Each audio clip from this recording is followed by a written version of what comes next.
ವಿಡಿಯೋಗಳು ವೈರಲ್ ಆಗಿದೆ ಇವತ್ತು ನಾಳೆ ಅವರು ಯಾರನ್ನ ಅಲ್ಲಿ ಡಿಜಿ ಹಾಕಿದ್ವಲ್ಲ ಅವರು ರಜಾ ಹೋಗಿದ್ರು. ಅದಕ್ಕೆ ನಾಳೆ ಮೀಟಿಂಗ್ ಕರೆದಿದ್ದೀವಿ. ಹೋಮ್ ಮಿನಿಸ್ಟರ್ ಮೀಟಿಂಗ್ ಕರೆದಿದ್ದಾರೆ. ಯಾರು ತಪ್ಪು ಮಾಡಿದ್ದಾರೆ ಅವ್ರ ಮೇಲೆ ಸೀರಿಯಸ್ ಕ್ರಮ ತಗೋತೀವಿ. ನಂಬರ್ 1. ನಂಬರ್ 2, ಮತ್ತೆ ಇನ್ ಮುಂದೆ ಈ ತರ ಆಗ್ಬಾರ್ದಾಗ ನೋಡ್ಕೋತೀವಿ.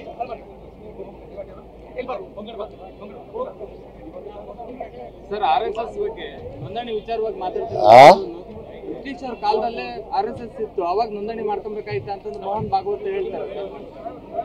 ನೋಡಪ್ಪ, ನಾವು ಹೇಳಿರೋದು RSS ಅಂತ ಹೇಳಿಲ್ಲ. ಎನಿ ಆರ್ಗನೈಸೇಷನ್ ಅವರು ಪರ್ಮಿಷನ್ ತಗೊಂಡು ಮಾಡಬೇಕು ಜಿಲ್ಲಾಧಿಕಾರಿಗಳ ಹತ್ರ ಅಂತ ಹೇಳಿದ್ದೀವಿ. ಅದನ್ನ ಬಿಟ್ಟರೆ RSS ಅಂತ ಸ್ಪೆಸಿಫಿಕ್ ಆಗಿ ಹೇಳಿಲ್ಲ. ಅವರು ಭಾವಿಸ್ಕೊಂಡಿದ್ದಾರೆ RSS ಅಂತ. ಎನಿ ಆರ್ಗನೈಸೇಷನ್ ಅಂದ್ರೆ ಏನು? ಎಲ್ಲ ಸಂಘ ಸಂಸ್ಥೆ. ಆಮೇಲೆ ಹೇಳಿ, ಭಾಗವತ್ ಹೇಳಿದಕ್ಕೆಲ್ಲ ನಾವು ಉತ್ತರ ಕೊಡಕ್ಕಾಗಲ್ಲ. ಯಾವುದು ತಾಲೂಕು ಪಂಚಾಯತ್ ಜಿಲ್ಲಾ ಪಂಚಾಯತ್ ಎಲೆಕ್ಷನ್ ಮಾಡ್ತೀರಾ ಅಂತ ಕೇಳ್ತಾರೆ. ಮಾಡ್ತೀವಿ. ಕೋರ್ಟ್ ನಲ್ಲಿ ಇದೆ, ಯಾವಾಗ ಹೇಳ್ತಾರೆ ಆಗ ಮಾಡ್ತೀವಿ.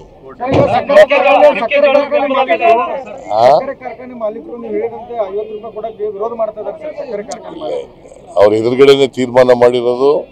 ಎಲ್ರು ಕೊಡ್ತಾರೆ, ಯಾರು ಕೊಡೋದಿಲ್ಲ ಅವರು ಕೂಡ ಕೊಡ್ತಾರೆ ಅಂತ ಅನ್ಕೊಂಡಿದ್ದೀನಿ ನಾನು.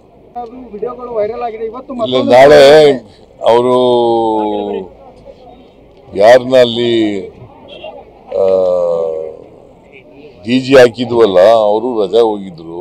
ಅದಕ್ಕೆ ನಾಳೆ ಮೀಟಿಂಗ್ ಕರೆದಿದ್ದೀವಿ. ಹೋಮ್ ಮಿನಿಸ್ಟರ್ ಮೀಟಿಂಗ್ ಕರೆದಿದ್ದಾರೆ. ಯಾರು ತಪ್ಪು ಮಾಡಿದ್ದಾರೆ ಅವ್ರ ಮೇಲೆ ಸೀರಿಯಸ್ ಕ್ರಮ ತಗೋತೀವಿ. ನಂಬರ್ 1.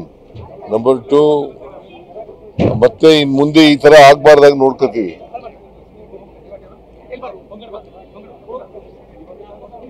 ಸರ್, ಆರ್ಎಸ್ಎಸ್ ಬಗ್ಗೆ ನೋಂದಣಿ ವಿಚಾರವಾಗಿ ಮಾತಾಡ್ತಿದ್ರು. ಬ್ರಿಟಿಷರ ಕಾಲದಲ್ಲೇ ಆರ್ಎಸ್ಎಸ್ ಇತ್ತು, ಅವಾಗ ನೋಂದಣಿ ಮಾಡ್ಕೊಬೇಕಾಯ್ತು ಅಂತಂದ್ರೆ ಮೋಹನ್ ಭಾಗವತ್ ಹೇಳ್ತಾರೆ. ನೋಡಪ್ಪ, ನಾವು ಹೇಳಿರೋದು RSS ಅಂತ ಹೇಳಿಲ್ಲ. ಎನಿ ಆರ್ಗನೈಸೇಷನ್ ಅವರು ಪರ್ಮಿಷನ್ ತಗೊಂಡು ಮಾಡಬೇಕು ಜಿಲ್ಲಾಧಿಕಾರಿಗಳ ಹತ್ರ ಅಂತ ಹೇಳಿದ್ದೀವಿ. ಅದನ್ನ ಬಿಟ್ಟರೆ RSS ಅಂತ ಸ್ಪೆಸಿಫಿಕ್ ಆಗಿ ಹೇಳಿಲ್ಲ. ಅವರು ಭಾವಿಸ್ಕೊಂಡಿದ್ದಾರೆ RSS ಅಂತ. ಎನಿ ಆರ್ಗನೈಸೇಷನ್ ಅಂದ್ರೆ ಏನು? ಎಲ್ಲ ಸಂಘ ಸಂಸ್ಥೆ. ಆಮೇಲೆ ಹೇಳಿ, ಭಾಗವತ್ ಹೇಳಿದಕ್ಕೆಲ್ಲ ನಾವು ಉತ್ತರ ಕೊಡಕ್ಕಾಗಲ್ಲ.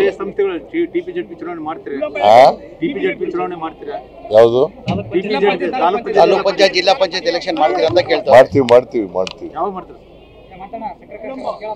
ಕೋರ್ಟ್ ನಲ್ಲಿ ಇದೆ, ಯಾವಾಗ ಹೇಳ್ತಾರೆ ಆಗ ಮಾಡ್ತೀವಿ.